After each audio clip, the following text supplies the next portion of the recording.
భారత్ 180 న్యూస్కి స్వాగతం. Doctor BR Ambedkar Konaseema జిల్లా మండపేట నియోజకవర్గ రజక చైతన్య సంస్థ ఆత్మీయ సమావేశం గౌరీ శంకర రజక కమ్యూనిటీ హాల్ నందు జరిగింది. ఈ సందర్భంగా ప్రధాన అధ్యక్షులు గ్రంథం రవికుమార్ మాట్లాడుతూ వారి ప్రధాన డిమాండ్లను వివరించారు. ఈ ఆత్మీయ సమావేశంలో ఉమ్మడి తూర్పుగోదావరి రజక చైతన్య సంస్థ అధ్యక్షులు గురిజాప శ్రీనివాసరావు, వాడపర్తి కామేశ్వరరావు, మాతా సీతారాములు, పేట రామకృష్ణ, సీతా మహాలక్ష్మి, మండపేట రజక సంఘం ప్రెసిడెంట్ టేక్ భీమలింగేశ్వరరావు తదితరులు పాల్గొన్నారు.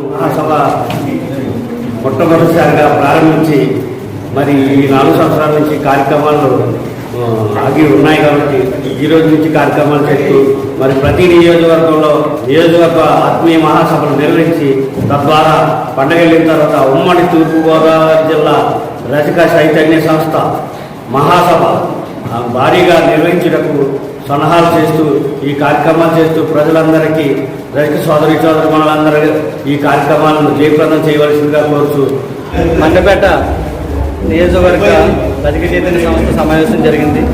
ఈ సమావేశానికి ముఖ్య ఉద్దేశ్యం, ఈ సమావేశంలో రాబోయే రోజుల్లో జనవరి నెలలో ఉమ్మడి తూర్పుగోదావరి జిల్లా రజక చైతన్య సంస్థ మహాసభ ఏర్పాటు చేయాలి.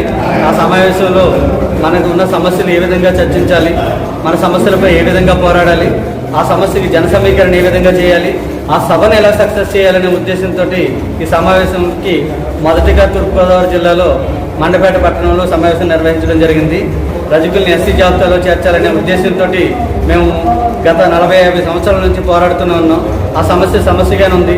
ప్రభుత్వాలు మారినాయి కానీ ఆ సమస్య ఎక్కడా మారలేదు. రజకులపైన అత్యాచారాలు, మానభంగాలు, అలాగే గ్రామ బహిష్కరణలు, దౌర్జన్యాలు, దోబిఘాట్లు, చెరువులపైనేమో ఆక్రమణలు, ఇటువంటివన్నీ జరుగుతున్నాయి. కనుక వాటన్నిటి నుంచి మేము రక్షణ పొందడానికి సామాజిక రక్షణ చట్టాన్ని రజకుల కోసం ప్రత్యేకంగా కల్పించమని గత ప్రభుత్వాల నుంచి అడుగుతున్నాం.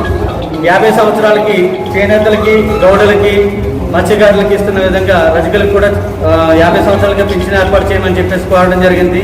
ఏ ప్రభుత్వం కూడా మాకు సరైన న్యాయం జరగల.